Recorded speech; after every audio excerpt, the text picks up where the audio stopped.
السلام علیکم ورحمۃ اللہ وبرکاتہ۔ رمضان سحری اور افطاری کا مہینہ، سحری کرنا کیوں ضروری ہے اور اس کے بارے میں آپ صلی اللہ علیہ وسلم کا کیا فرمان ہے؟ بعض اوقات سحری کرنے میں ناپسندیدگی کا اظہار کیا جاتا ہے۔ بعض لوگ سحری کرتے ہی نہیں، بعض وقت سے پہلے کھا لیتے ہیں، جبکہ تاخیر سے کھانا سنت ہے۔ آپ صلی اللہ علیہ وسلم نے فرمایا، 3 کام اخلاق نبوت میں سے ہیں: افطار میں جلدی کرنا، سحری میں تاخیر کرنا اور نماز میں دائیں ہاتھ کو بائیں ہاتھ پر رکھنا۔ سحری کا اہتمام کرنا ضروری ہے۔ نبی کریم صلی اللہ علیہ وسلم نے فرمایا، سحری کھاؤ کیونکہ سحری کھانے میں برکت ہے۔ حضرت ارباز بن ساریہ کہتے ہیں کہ مجھے رسول اللہ صلی اللہ علیہ وسلم نے رمضان میں سحری کے لیے بلایا اور فرمایا، آؤ مبارک کھانا کھا لو۔ سحری اللہ کی عطا ہے۔ عبداللہ بن حارث نبی کے ایک صحابی سے روایت کرتے ہیں کہ ایک شخص نبی کریم صلی اللہ علیہ وسلم کی خدمت میں حاضر ہوا، جبکہ نبی کریم صلی اللہ علیہ وسلم سحری کھا رہے تھے۔ آپ صلی اللہ علیہ وسلم نے فرمایا، یہ سحری برکت ہے جو اللہ نے تمہیں عطا فرمائی ہے، اس لیے اسے مت چھوڑا کرو۔ سحری ضرور کھانی چاہیے، اگرچہ پانی کا ایک گھونٹ ہی پی لیا جائے۔ رسول اللہ صلی اللہ علیہ وسلم نے فرمایا، سحری کھانا باعث برکت ہے، اس لیے اسے ترک نہ کیا کرو، خواہ پانی کا ایک گھونٹ ہی پی لیا کرو۔ سحری کھانے والوں پر اللہ کی رحمتیں نازل ہوتی ہیں۔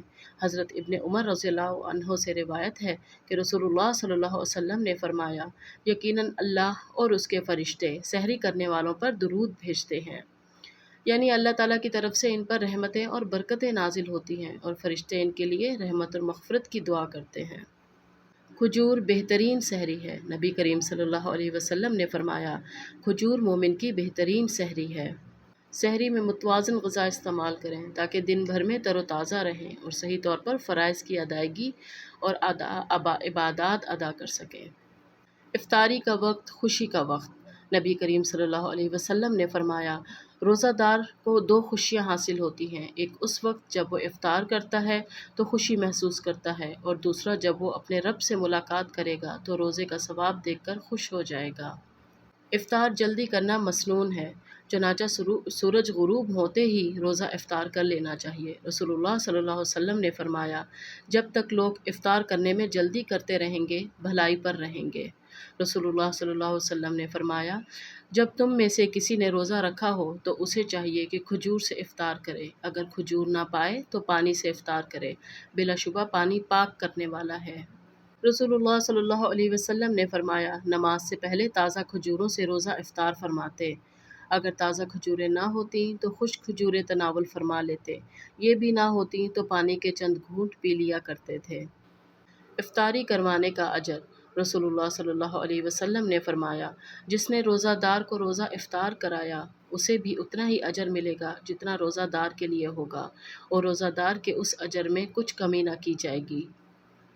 افطار کی دعائیں۔ روزہ کھولتے ہی آپ صلی اللہ علیہ وسلم یہ کلمات فرماتے تھے، اللہم لک صمت وعلی رزقک افطرت، اے اللہ میں نے تیرے لیے روزہ رکھا اور تیرے دیے ہوئے رزق سے روزہ افطار کیا۔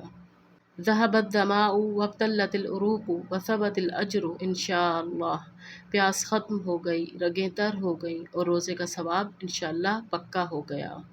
روزہ افطار کرانے والے کو یہ دعا دیں۔ رسول اللہ صلی اللہ علیہ وسلم نے حضرت سعد بن عبادہ رضی اللہ عنہ کے پاس روزہ افطار کیا اور پھر یہ دعا دی، افطر عندکم الصائمون واکل طعامکم الابرار وصلت علیکم الملائکہ، روزے دار تمہارے ہاں افطار کرتے رہیں اور نیک لوگ تمہارا کھانا کھاتے رہیں اور فرشتے تمہارے لیے دعائیں کرتے رہیں۔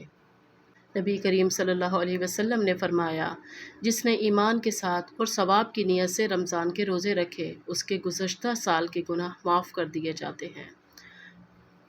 السلام علیکم ورحمۃ اللہ۔